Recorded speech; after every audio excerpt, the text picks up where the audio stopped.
And a pleasant evening to you. I am Rufus Bill, and I would like to welcome you to another Sunday edition of Talking To.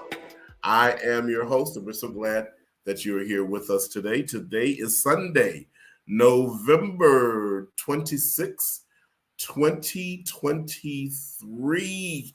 Can you believe it? It is the end of November, and wow, we finally got here. Maybe some of you weren't trying to rush it, but nonetheless, we are here. Before we go any further, we would like to introduce to some and present to others our brilliant host, Joanne Tosin Fuller. Good afternoon, Joanne. How are you today? I'm good. I'm good. I like that introduction. Brilliant. You like that one?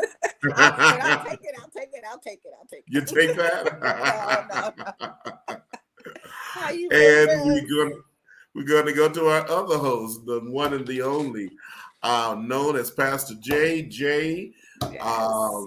One J, Pastor J, or comma J, or as we call him, Justin. Good afternoon, Justin. How you doing, buddy? What's going on, good people? Hey. How are you today? Hey, I'm alive and well. Yes. Yes. How are you? We're doing good. We're doing good. So it is the Sunday after Thanksgiving. Yes. You all survived because you all were doing a lot of entertaining. I didn't see any pictures of Joanne's shindig, but did you see Justin's, Joanne? I haven't seen anything all weekend. Trust me. Just your eyelids. My guest just left about Really? 2.5 hours ago, 3 hours ago. What? Yes, headed back to Chicago, Toronto, everywhere they came from. Yes. But I enjoyed myself. Did you have a good time with your family? I did. That's good. It was so good to have my brothers here, and we just had a good time. My son and his family, and my uncle, we just had a good time. It was a wonderful weekend. It really was. Yeah. That is so good. So good. It was wonderful. How about you? I had a great time. I'm telling you, you cannot believe all the people that were here at the house. Zero. I was about to say, what was my invitation? Man. All the people at the house. You mean I could have had a spot I could have went and hit out for a hot second? Yes, a reboot spot. Hour or two. Just to go woosah, A woosah. Relax for a hot second. I know. This would have been the place for you to go. Mm-hmm. Definitely. Justin, now, man, who did all that cooking over there? You know what? So Thanksgiving just so happened to be my mother's birthday as well. Right. So she was like, for her birthday, she just wanted to gather people and she just wanted to cook. Because I was like, okay, it's Thanksgiving, it's your birthday. How about you not cook? How about I just take care of everything? Mm-hmm. She's like, no, I really want to cook and I want to I just want my family to come. I said, okay. That's wonderful. My mom did all the cooking. All I did was host. Okay. But yeah, she did all the cooking. And it was a great time, man. We they have this new Uno. Uno just keeps reinventing itself. Reinventing itself. Mm-hmm. And they added some new caveats, man. And we had a really good time just fellowshipping. We did too. Uno. Yeah. Well, we love Uno, so we did too. We played Uno Dare and Uno Flip. Okay, we play Uno. What is this new Uno called? Uno. I have to go look at the box, but it's like it added two things into it where like it's a card where you point, where everybody point at a person, and then whoever has how many people pointing at you, that determines how many cards you have to draw. So if everybody points at one person and it's 6 people playing, then that person has to draw 6 cards. Okay. Is that a strategy to try to get rid of the person? You know what? Especially if they say they got Uno, and somebody play that card, you looking like who got one card? We got everybody pointing to you. I was gonna say. I didn't see that one. Wow. Right. Yeah. So it's I'll go grab it real quick and go, and I'll tell y'all what Wow. it is. Okay. I'll be Oh right yeah, back. we love Uno. Yeah. Oh my! We'll go I have grab not played Uno in so long. I'm telling you. I And don't then even because know if there's I one remember. you would remember. It's easy. It's It's yeah. easy. Yeah, but that Uno flip, it gets you. You have to really remember because if you throw that flip card out, you have to. These Uno cards have two sides. It's the light side and the dark side. Oh, So if you throw that flip, that means everybody flips. So you could have Uno. You could have your one card, and if somebody throws that flip card out and you flip, it could throw the whole. Oh my goodness, yeah. Uno is tons. We had a good time. 2 nights we played Uno. You said 2 nights? 2 nights we played Uno. What? Yeah. That is so fun. That sounds fun. Yeah, a game night has really become popular again, in families, not just for holidays, but just throughout it, anytime. And because it used to be in my house, you could come over on a Saturday night and it'll be some of us playing Scrabble, some of us playing Monopoly, some of us really. And sometimes we would be playing Monopoly or Scrabble till 2-3 o'clock in the morning. I like game night, and it just makes you. Yeah, I do. I like playing games like that. I do. I'm learning how to play card games. I'm not Uno Party. Okay, Uno Party. Oh. Yes. Okay. So it's got that caveat to it, the pointing caveat to it. It also has this element of speed in it. That's called fast play. So if I throw out a card, let's say if it's a yellow 3, if you have a yellow 3, the same exact card, not the same color or number, the same exact card, you can play that card and then the turn would go from where you were. So we in a circle, it's my turn, but you're 3 people in front of me and that card is played and you have the same exact card, you can hurry up and play it. And then whoever's next from you, it skips those people that were in between me and you. So they added that element to it. And then they offered this challenge. So whenever you say like draw 4, like if you draw 4, so it says you can only throw a draw 4 out if you don't have that color in your hand. So if you don't have anything yellow and yellow is played, then they saying you could throw out a draw 4. Well, the person who has to draw 4 can challenge the person who threw it out and say, well, let me see your hand. Do you not have any yellow? Now, if the person doesn't have any yellow, then the person who challenges has to draw 6. If the person does have yellow, they have to draw 4. So yeah. And then it's this other part that was like that kept getting us all night. It's called linked. So what it does is it links 2 people. So if we're playing and I play a link card and I say I want Rufus and Joanne to be linked. That means every time Rufus draws a card, Joanne, you have to draw a card. If he has to draw 4, you have to draw. Excuse me? Yes. I don't want to be linked. I'm gonna look for that one. Oh, yeah, it's really neat. They didn't have it at because I went to I love going to Whistle Stop. Okay. Have you been up there to the game store? The toy store, game store. I don't care if you're a kid, if you're an adult. Where is that located at? It's right on Harper. That's actually. Stop. I literally live 2 blocks away from there. That's what I thought. Yes, I go there all the time. Yeah, literally 2 blocks. I literally can walk there. Wow. Yeah, I literally can walk there from my house. Yeah, I've been in there once. I've been in there once. This came from Target. Okay. Target. That's where that came from. Okay, because they sure didn't have that there.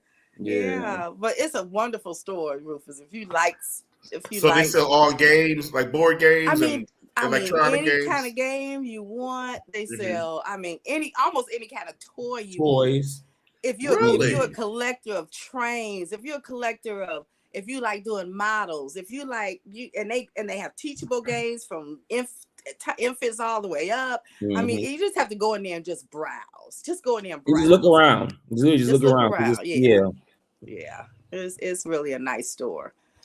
Yeah, it almost reminds me. Remember FAO Schwartz in Chicago? Oh yeah, the toy store. It's a small scale to me of FAO Schwartz. Okay, all right. Yeah. So now, does there have to be an official what would I say, a judge or a someone that arbitrates for the rules.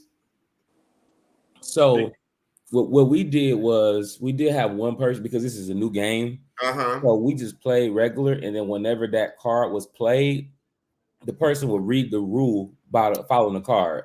Instead of trying to sit there and read it like, okay, no, okay, I'm playing this card. What does this mean? Okay, let's look at it. Okay, this, and then we just read it verbatim. And Uno does a very good job of spelling out what's what and what does it mean. It's very easy to read. Yeah.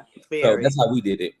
I'm embarrassed to say the last time I played Uno was when it was just Uno. There was nothing else but the original. They have so many variations. And I so many variations and card sizes as well. Yes. Yeah, I noticed that. That. Well, game night was going strong. Did you all? Now that new one, what is it? Uno Adults. Uno Party. Uno Party. That seemed like that might get some feathers ruffled. It will. It will. It had me looking at my wife sideways. I'm like, why are you licking me? What you licking me for? I'm supposed to be your husband. Come on now. Don't be licking with nobody else. Right. If anybody gonna be licked, it's supposed to be me and you. What's wrong with you? It's all about the game. It's all about the game. That is funny. Well, I know there's been some topics in the news today, or not so much today, but during the week. And I would think the main one would be the game between Ohio and Michigan. And so I saw a little bit of it when I was out and about yesterday. And I said, I called a friend of mine, Pam Johnson, who is from Ohio. She's a true Buccaneer. She had all the Buccaneer colors posted on Facebook, probably on Instagram too. And so I was asking her some questions so I could have Joanne a fast crash course. So when Justin gives us that update on the game, I can talk intelligently. But I've forgotten everything she said. Oh, it's okay. It's okay. So Justin, recap what's going on. You got me, Joanne. Yeah. So I think first we have to understand the magnitude of this game. This Michigan versus Ohio State is arguably, most would say, the biggest rivalry in football. There's no rivalry like Michigan versus Ohio. This game dates back to early 1950s or something there, early. Michigan happens to be the most winningest football. That's a word. Winningest football team in the country. They were able to secure week before last their 1,000th win against Penn State. There's been a lot of drama surrounding this game because both teams are undefeated, but there was some news that broke mid-October that there was a scandal going on at Michigan, and Michigan were doing some illegal things as far as advanced scouting their opponents and all this other type of stuff. So it was well anticipated. Jim Harbaugh, Michigan head coach, had been suspended by the Big Ten for the last 3 games because of that scandal. So Michigan enters the game undefeated, Ohio State undefeated without their head coach, but they turned to a black man by the name of Sharon Moore, the offensive coordinator, who led the Wolverines to 3 straight victories and the victory over Ohio State. It's a game that's highly anticipated. They always play the last game of the season, biggest rivalry in the game. Playoffs on the line. Georgia is the number 1 team. Ohio is 2. Michigan was 3, and I believe Washington is 4. So it's going to be like next to impossible for Ohio State to get into the college football playoff because they only allow 4 teams. Now, next year, they're expanding the playoff to 12 teams. So, you could lose a game here and there, and it's okay. But at this rate of the competition, losing one game would not let you in. So literally the biggest game of of the year. Like, you know, I would say that this game was probably the next biggest game to this probably will be the Super Bowl. I think that Michigan and Ohio State will end up having more viewership than the national championship game, college national championship game, because it's just that magnitude of it. You got former Michigan players there. You got, I mean, it's everything that you would want to be there happened. And then, of course, Michigan never trailed in the game, end up winning the game, being able to hold the ball, control the ball in the fourth quarter, and end up winning 30-24. So they beat them by 6 points. Covered the spread. I think the spread was at 3.5. So they was able to cover the spread for all my bettors out there who took Ohio in the points. You probably pretty devastated. Look, Miss Pamela Burton Johnson said, "Be nice," and she's a 1978 alumni of Ohio State. Oh So, my nice, God! Justin. You know what? Be nice. You know what? What you about to say, Justin? I was listening to the radio 97 on the Ticket, and the guy was on there was saying, "How could you date anybody that goes to Ohio State?" Oh. So I just think about the rivalry. We sorry, Miss Bird Johnson, but it's go Blue all day. Hey, listen, and that's 3 years in a row that butt then got spanked. You know, I saw a meme that said, it said that most people call Jim Harbaugh Coach Harbaugh, but Ryan Day calls him Daddy. Wait. Oh. Okay. Miss Justin Heard. Said, move on to the next subject. Yeah, she said move on to the next subject. I'm done with y'all tonight. Let's go Blue, baby. Go Blue. In case you're just listening and joining in, it's Talking To with Joanne Tosin Fuller and Justin Heard. We just give you a little recap of the game. Michigan, the Go Blue, and Ohio Buccaneers, and one of our faithful loyal listeners and viewers, Pamela Burton Johnson, a 1978 alumni of Ohio State. She told us to move on to the next subject. I bet she do. So what happened?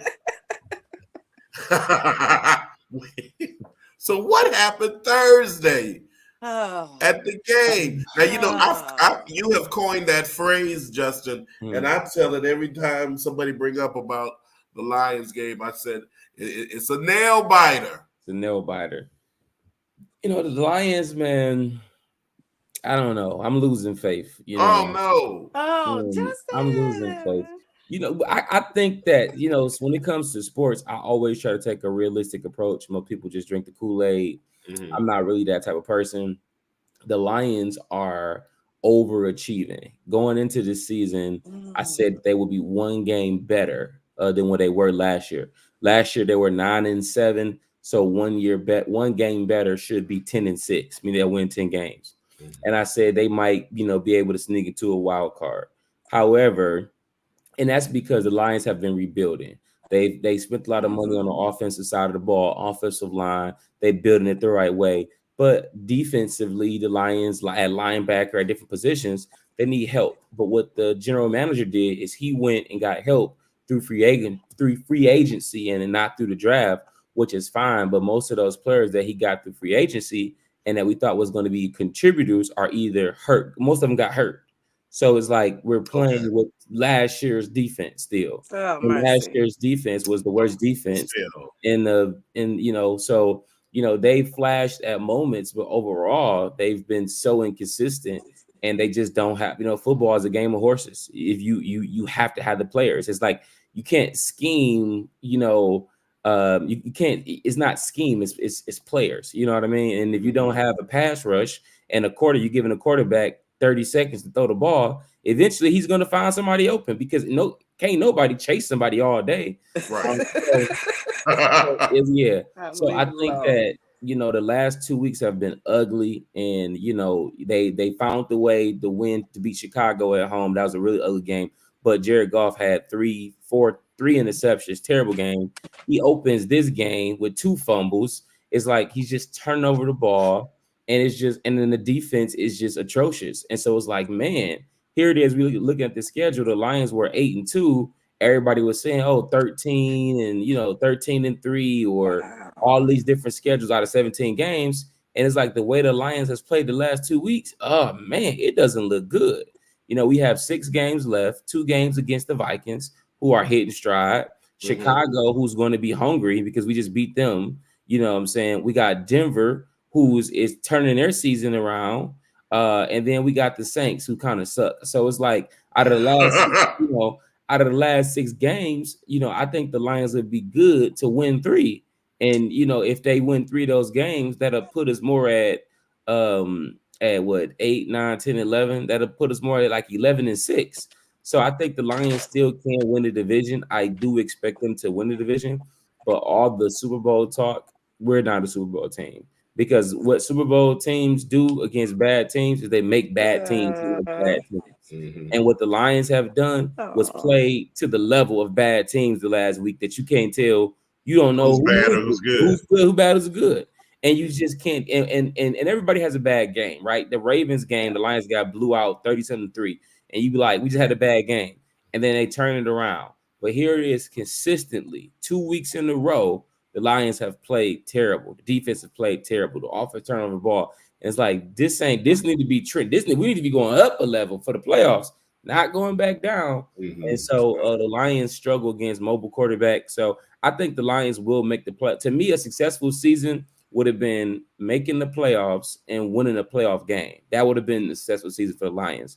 Not necessarily going to Super Bowl. I think those goals are still yet possible, but I'm kind of iffy on winning that playoff game the way that the Lions are being inconsistent right now.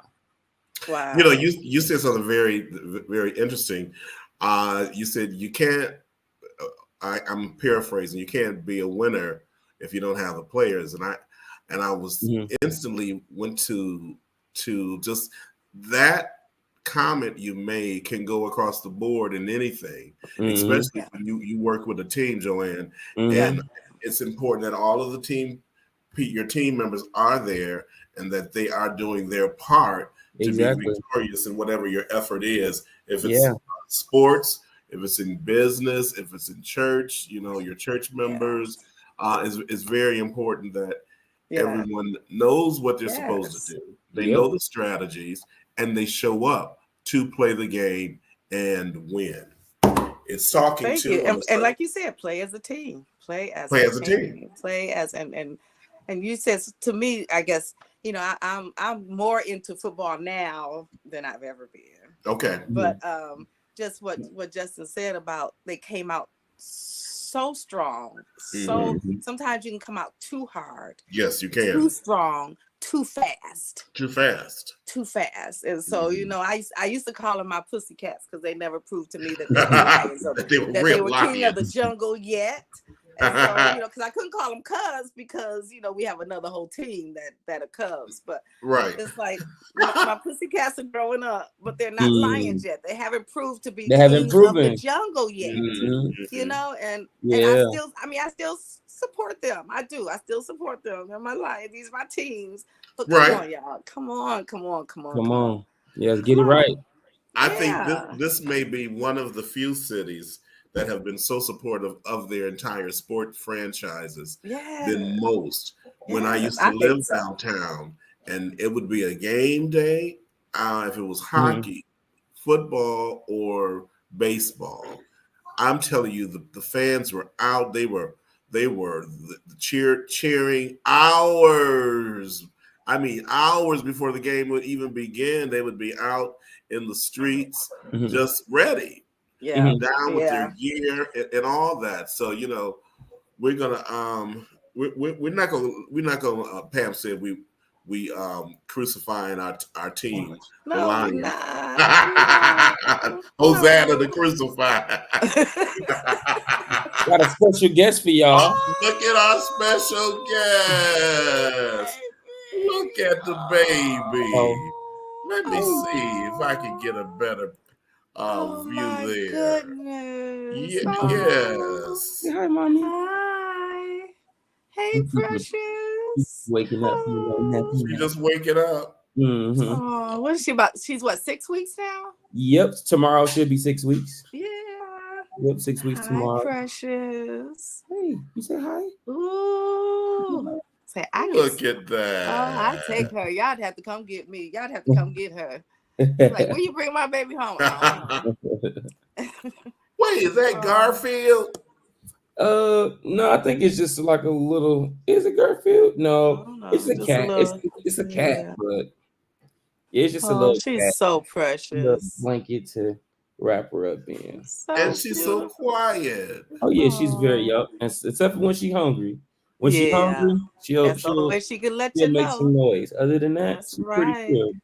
She's a good baby. That's right. That's all right. And what is her name, Justin? Liberty. Liberty I Hearn. like that. Does she have a middle name? J-A-I. Liberty J Hearn. Oh, that's beautiful. Oh, beautiful. Look at that. Now, I was talking about the J's in the introduction. Flesh and blood did not reveal that to me. I'm moving in the spirit. I'm talking to. That's right. That's right. We have a new addition to talking to, Liberty J Hearn. Liberty J. That's beautiful. Well, we're going to go and start with our topic. And for those of you who are viewing us, you are more than welcome to be a part of the topic today, and just go on there into the chat and put your comments, and we'd be more than happy to converse with you and to talk about what we're going to talk about. We're going to put it in the hands of Justin Hearn.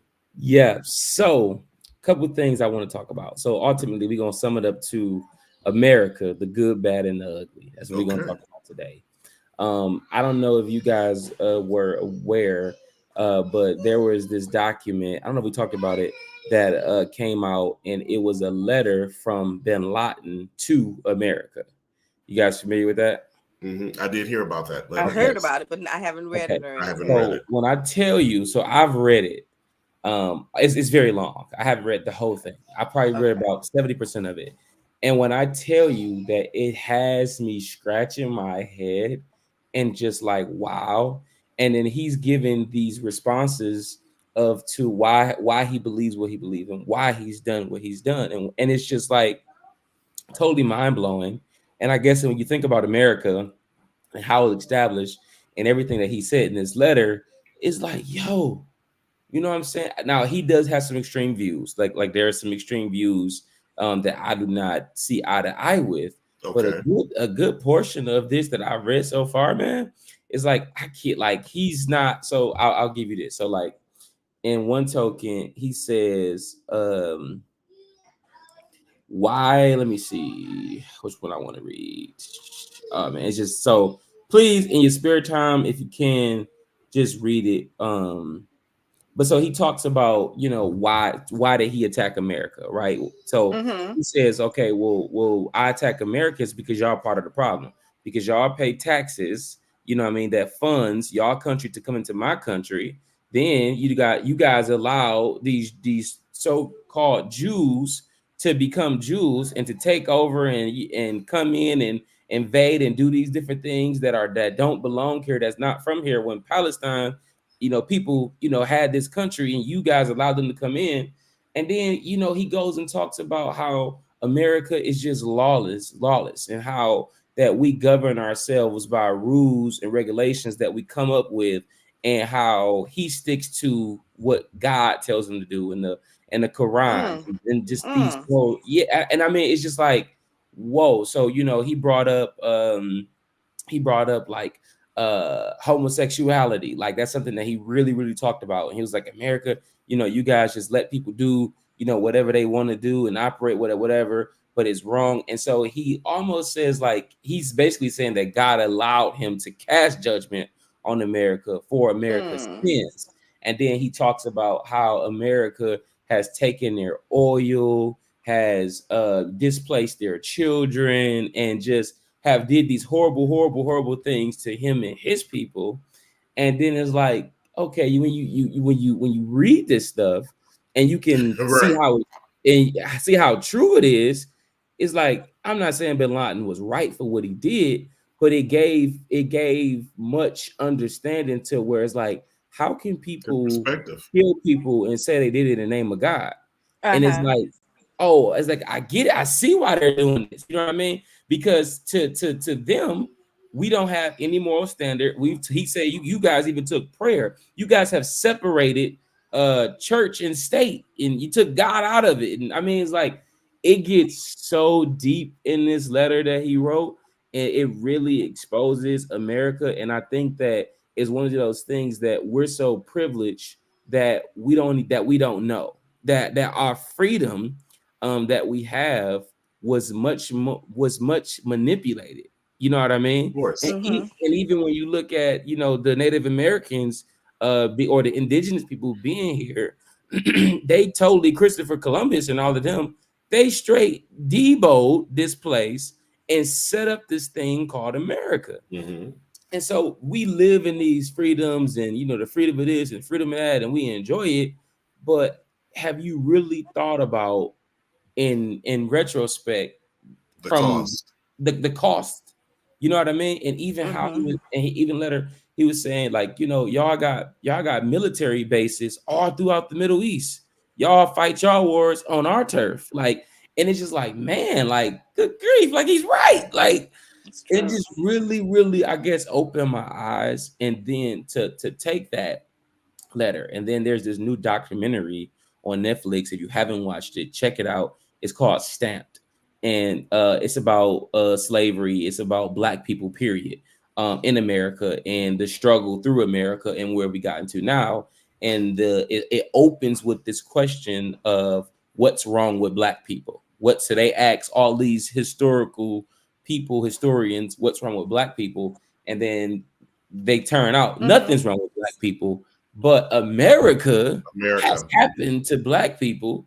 And because of what America has done and how America has treated us, and how, you know, and they even went back into, you know, the first person, and they talk about how slavery was Black people and white people were enslaved. And it was this king in Portuguese who basically decided that Black people, you know, were uncultivated and needed cultivation. And so that's how it happened. And then they talk about this great war that happened. I can't think of the name of it. I should have wrote it down. But it was where the white people and the Black people got together and they waged war upon the owners of the land. And then at that point, that's when they said, you know what, we got to do something about this, because they're going to come against us again. So we have to make sure that the white people that are slaves have a gateway or access to become homeowners, to earn their freedom, and make sure that the Black folks do not have it. And so when you think about all of this stuff, and you think about just everything that this is like, man, we talk about America, like this is the country, like, and so it just boggles my mind, because I guess in some ways it's like, man, you know, I'm thankful of how we have it, but when you look at the cost of other nations that we've had to get this, it's evil. Now this is very interesting, Joanne. First of all, because it's in black and white, and you know, you have a different things have a different effect on you when you read them. When it's right there in your face and you're reading this information and you're saying, oh, this is that, and you're able to, as they say now, see the receipts that all of this is true. Now, when was this letter written? So I don't, it's like in different languages, whatever. So I'm not sure. So it doesn't have the date. It doesn't have the date, but being talked about. But I guess it says Obama's letter to America is being talked about again after almost 20 years. So because I thought it was an older letter. Yeah. And so, but you know what's interesting though, and especially for Black people, we can just stay within our own culture, and how America was built on Black people. Not only the physical, but a lot of the technology, the various inventions, that we see and that we still use to this day, and we know a lot of a lot of those inventors, if not most of them, were not credited Mm-hmm. for what they did.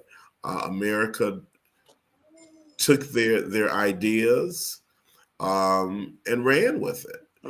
Because It it would was be, illegal for us to own patents. It was yes, illegal for us I to was own anything. just going to So say we had to sell our patents to Mhm. them. And so they're the ones that made the money off of it, but we kept Exactly. creating. And we were creating Mhm. because we were trying to make our jobs easier. But bottom line is they stole patents from us.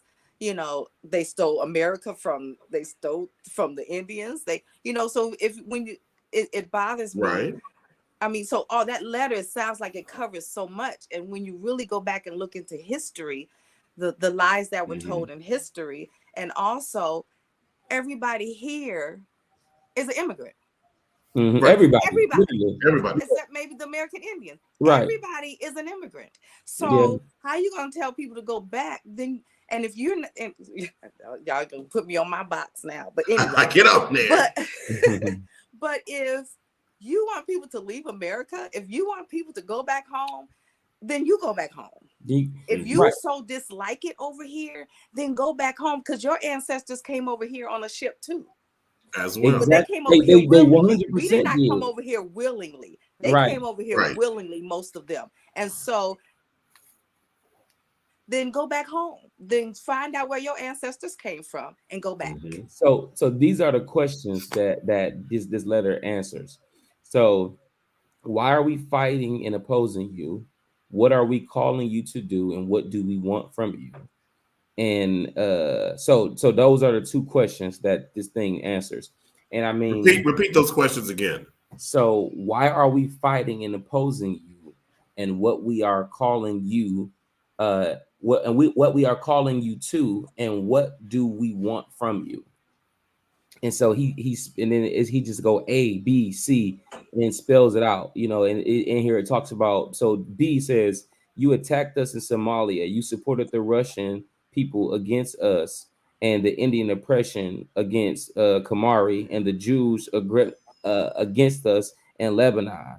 And it's just spelling out like all of the things that you would never you wouldn't even know that America had his hand in to help influence. And a lot of this was because of oil. Well, it was because of resource, right? So they did this natural resource to put their people in place. And it's just you know. And then it talks. So this one says, the American people are the ones who pay the taxes which fund the planes that bombed us in Afghanistan, the tanks that strike and destroyed our homes in Palestine, the armies which occupy our lands in Arabian Gulf, and the fleets which ensure the blockage of Iraq. These tax dollars are given to Israel for its continue to attack us and penetrate our land. So the American people are the ones who fund the attacks against us, and they are the ones who oversee the monies in the way that they wish through their elected candidates. So this is answering, why did I take out American people? Why am I killing Americans? Because you guys are fun. You are letting these people do this to us. Yeah. And so it's just like, yikes. I mean, this thing just really gets deep. So there was this TikTok influencer who brought up this letter and basically encouraged people to read it. And basically she made the comments of saying, like, you know, Osama bin Laden, you know, he wasn't all wrong. You know, he wasn't all crazy, because he had some valid points in this letter that caused a ripple of a younger generation, or a TikTok generation, to actually go and start reading it. And then boom, it blew up and hit all major, you know, news. And that's how this thing kind of resurfaced. Okay. Now, what's interesting about this, and you think about the perspective of the history of the I'm trying to think of the correct name, the history of the Middle East. Thank you. Okay. The Middle East. Now, they have always stayed true to whatever their religious beliefs are. Whether or not we agree, whether or not if we like it. I guess we all would agree it's very strict, but it's still a sense of order. And not only in the Middle East, in all these other cultures, in the Asian culture, they have their belief system is strict. And you can go to it, it's written, and they say that this is what we believe, and this is how we have reared our families, and this is how we have gained culturally. Now, because of time, people kind of veer off to the side, but it's nothing to the extreme, if I could use that word, as we do here in America. Now, Black people, they have always had that connection with God. The Anglo-Saxons, they've had their connection. It's been a little sometimes far right and kind of aggressive, but racist. And when you think of the overall behaviors of America to a countries in the Middle East, it seems it can appear that we just let it go. Whatever you want to do, go ahead. Go up and kill up a whole bunch of children in the school. We're going to put you on trial, and then we're going to put you away to jail. Go and treat your elders with disrespect. If we catch you, we'll deal with you. Now, the things that we do in America, these other cultures would not stand for it because of their beliefs, their religious beliefs, and their belief in maintaining order. Right. So, I mean, you just look at something simple as you steal something from, say, you went to a store and stole something, or you stole something from somebody. And some of these other cultures, they cut off your hands. They cut off your hands. You know, so they, you know, and I'm not saying it's all right. I'm not. Right. But it's like, it's sad that it's like we've become this, it's more about money. It's more about power. It's more about, you know, so instead of, and you could just say that with the NRA, you know. Exactly. Instead of taking the rifles off the street, the guns are not the problem. It's the people that's the problem. It's a mental. Now you got mental issues. Now it's because you have, instead of saying, you know what? Okay, even if you have a mental issue, you shouldn't have this kind of gun. So right. Guess what? We're going to take that gun. But it's all about power. It's all about money. It's all about, and you see that it's all about greed. But you see where what America has done. Slavery time. We won in Africa, the richest country in the world. Yes. The richest. Gold, diamonds, oil, all of that. And what did we do because of that? And so and we do that with other countries. We do that with other lands, other places to travel. You know, and I'll never forget people say, "Oh, be careful because they're prejudiced over there. Be careful because they're prejudiced in that country." And when you talk to the natives, they're not prejudiced against us. They're prejudiced against white folks. Yes. Because their history. They've come over here and they act like they've discovered us. They act like, how you discover a place where millions of people live already? How do you discover? And then they come and they talk, they say they bring in God and Jesus, but then they bring in their, you know, they're trying to control everything when it comes to God and Jesus. When it comes to this, they're taking everything away from us. Then they pay us nothing to work for them because now they're taking the land. Because look what Facebook guy and did in Hawaii, took all those people's land. Oh, right. You know, if you look at that documentary, how they went to Hawaii and just took all those people's land. And I mean, it's just, and it's like you said, a lot of stuff he said is true. It's very true. It's true. I'm not saying that everything he's saying is right. It's right. But a lot of stuff he's saying is the truth. And when we look back at it and we look on it and we analyze it, it's like, wow. Yeah, No wonder we're in the mess that we're in now too, because we have just let everything just go. And even with Black folks, you know, it's sad that all these years they've been so busy trying to keep us down that they've allowed everybody else to come over gave them everything tax-free, everything, Mhm. businesses, you know, you can have your business for 7 years without paying taxes. You can do this, you can do that. And all they do is change the name and say they went Right. out of business and And get change the another name. whole Now they got 7 another years. 7 years of Mhm. tax-free. You know, and so now that they realize that now they are the minority. And that's why they running like they run. That's why it's crazy. Like one of the reasons, Like some of roaches. the reasons why it's crazy like it is right now, because Mhm. they realize now they're the minority. You so busy trying to keep us down. You let everybody come over here, gave them Exactly. everything. Now they're controlling. Now they're over here in They're in power. masses. And then you don't realize that those people, when you go back to their history, when you go back to history, they Black folks. They're Black folk. They're Moors. They're They're Black this. folk. They're that. Bottom line is they're Black folk.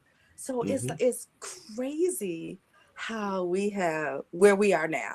It is. To me, it's just crazy. Now, Justin, when you went to Egypt last year, right? That was this year. That was this year, earlier this year. So what was the climate in terms of the law?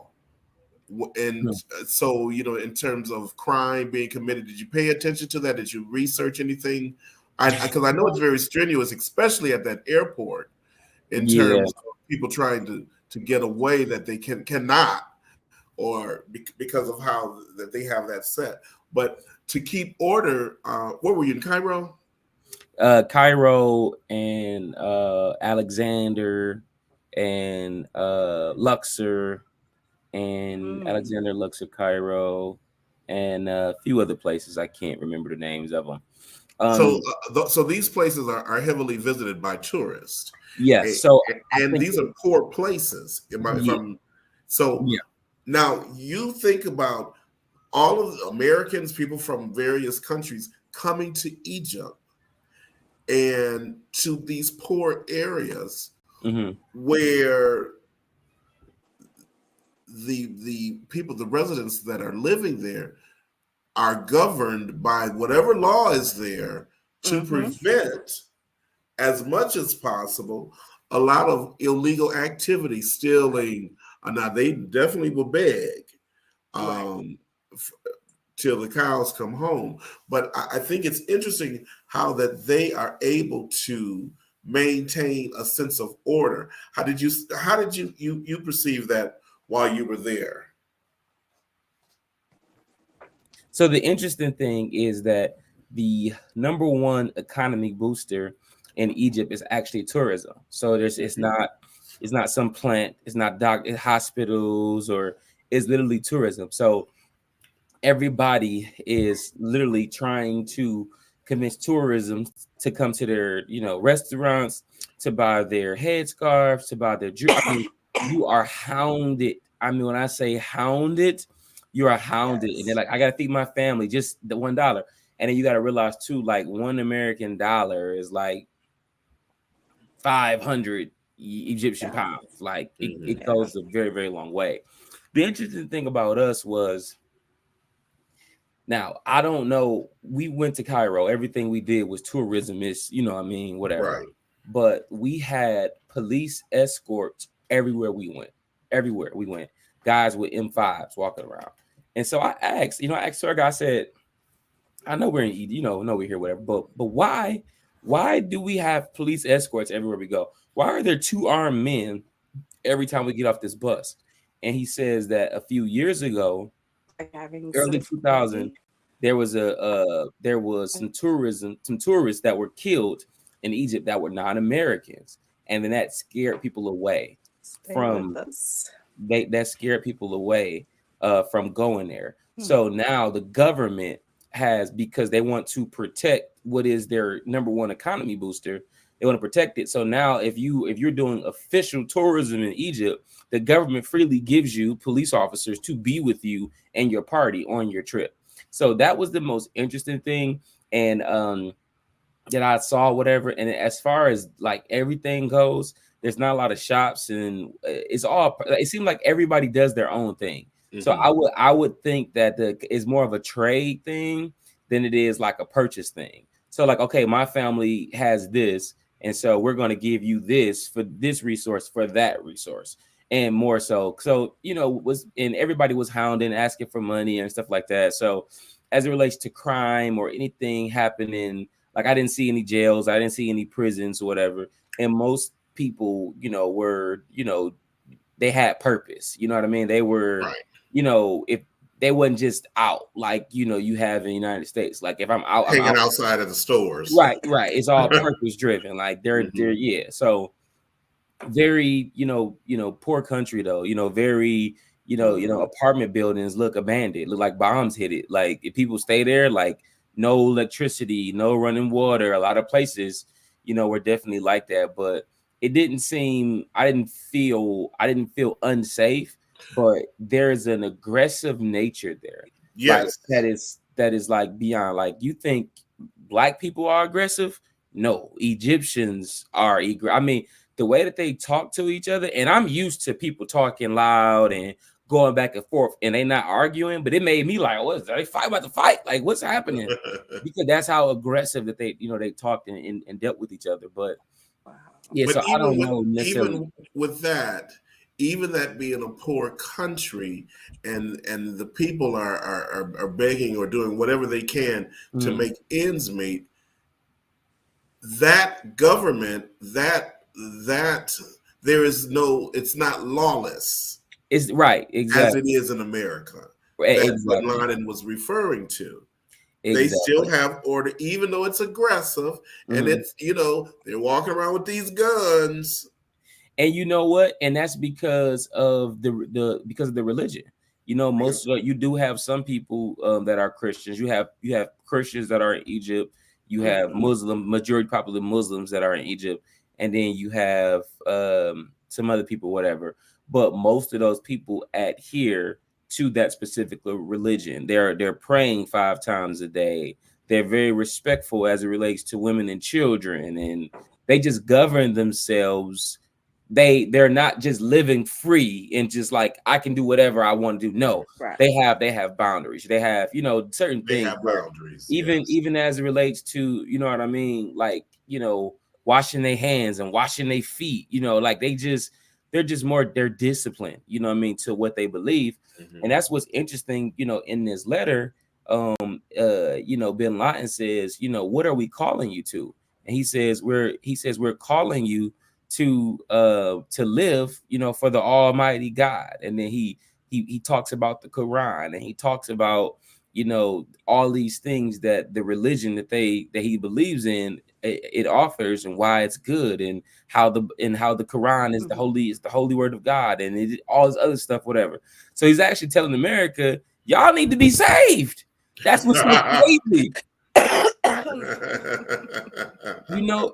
I mean, isn't that like, he's not saying like, he's literally saying like, you need Jesus. Like, well, not you need Jesus, but you need God. Like, we've lost it.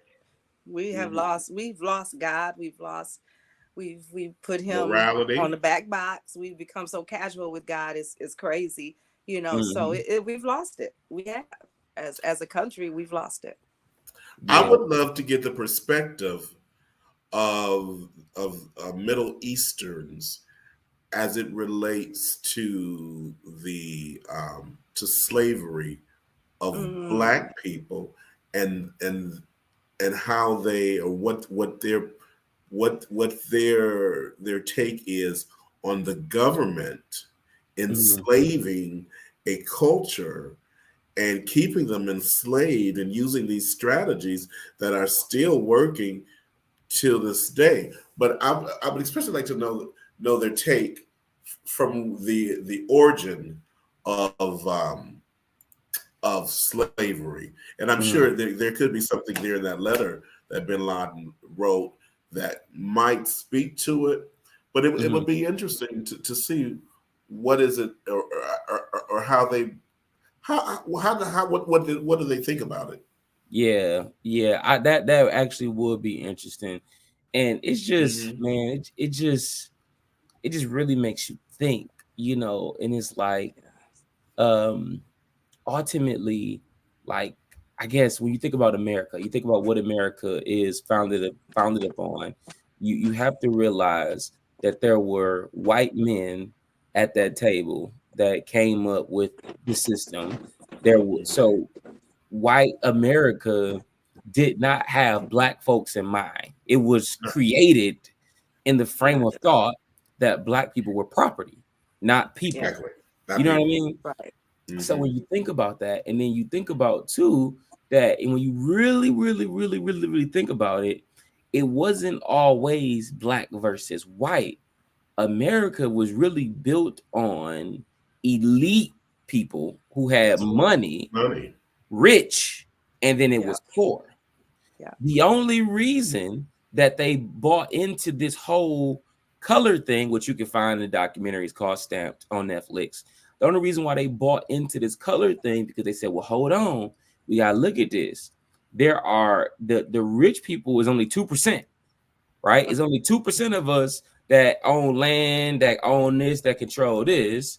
And you got these people who they didn't call them slaves, they called them servants. Then you have the servants, then you have the slaves. If the servants and the slaves party on, boogie on together, they can overthrow us. So now we have to present that black is bad. Now we have to divide them and make these different classes of people. So today, when you think about the rich, you think about the middle class, and you think about the poor, that goes back to the root of this country, of the elite, the servants, and then the slaves. It's the same. It's the same thing. And so when you think about how everything is done systematically to further their agenda, so the rich, can get richer. It's just that you have to understand that everything is not, and I'm no conspiracy theorist, whatever, but everything from social media to money to everything that we know and we see is not innocent. And I think that sometimes it's not, it's purpose. It was made for a reason, for somebody to be ahead. You know what I mean? And so it's like, man, it's scary. And ultimately, it's so freaking wicked. You know what I mean? You know, when I was in my studies for my MBA, the one connecting thread in all of those subjects, and it blew my mind, it was taking over. The curriculum brought to the attention of the student that in this business, what you always should be doing, what you always should have your mind on, is acquisition, right? Taking somebody else's something. Yep. And I was, I was perplexed for a moment, because I'm thinking, I cannot believe that this is what is being taught. And they're not saying it per se, but when you're in school, you learn how to read between lines, and you can see whatever the direction of the curriculum is going. But it was set up to take something that is not yours. And then when you look at it, you see this business is buying another business. What was that?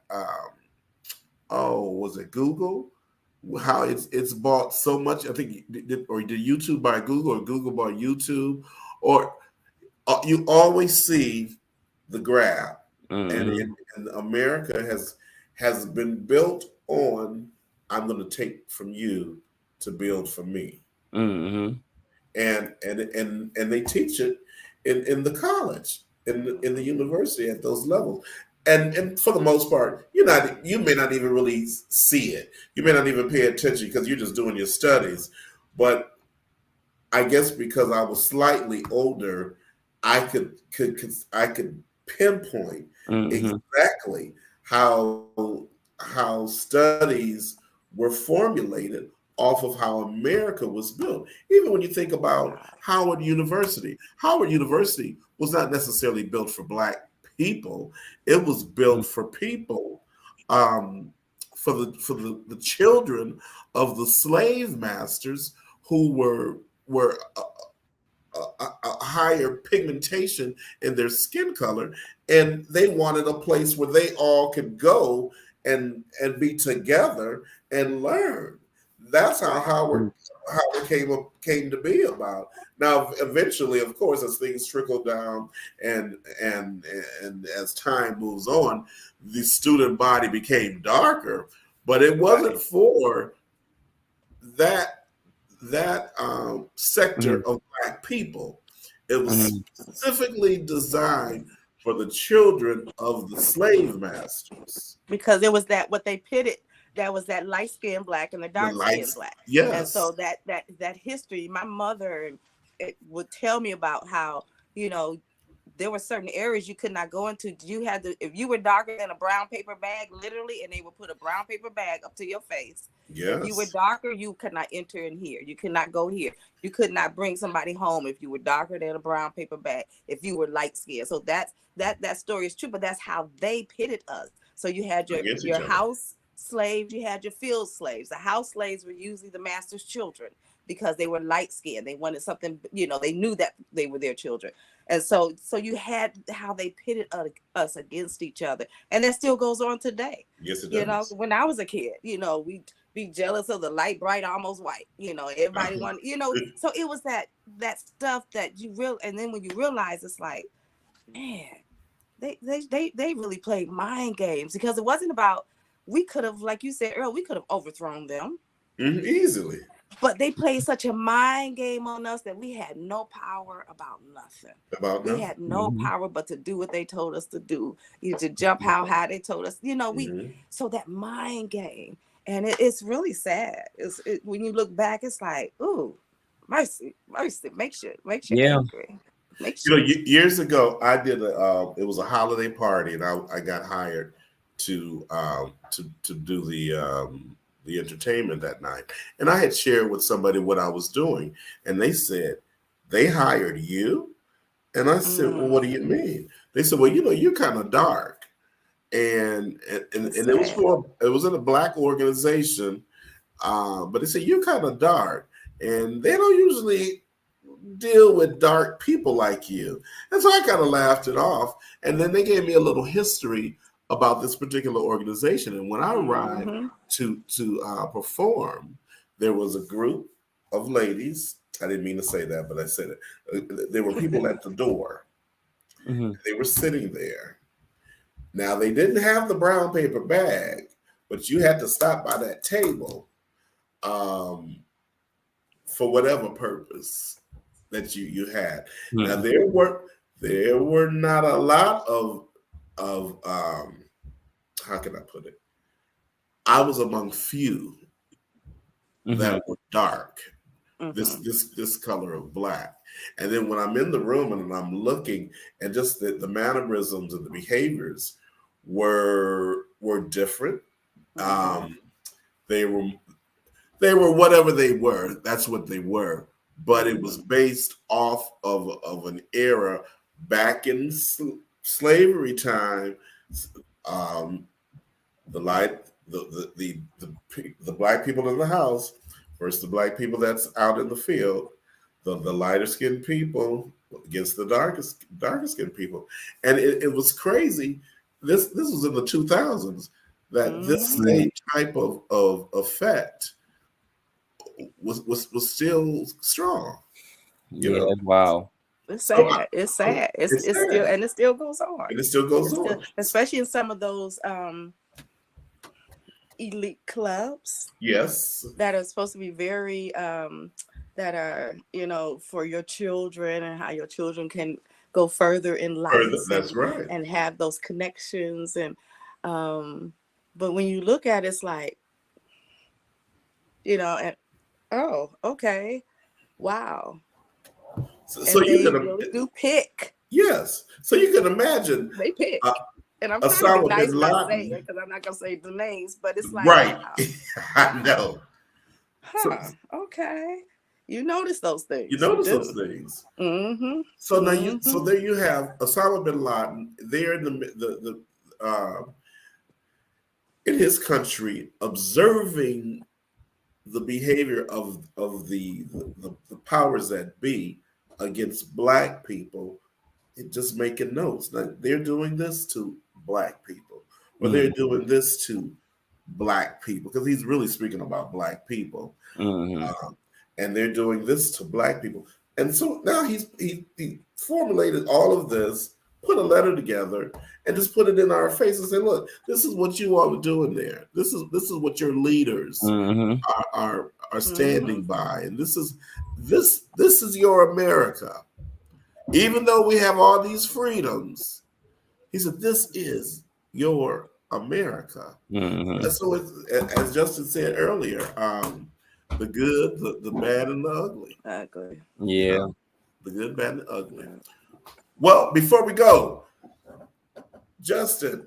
Yes, sir. What is the must-have item that you gotta get with the Black Friday discounts or the Cyber Monday discounts? Oh man.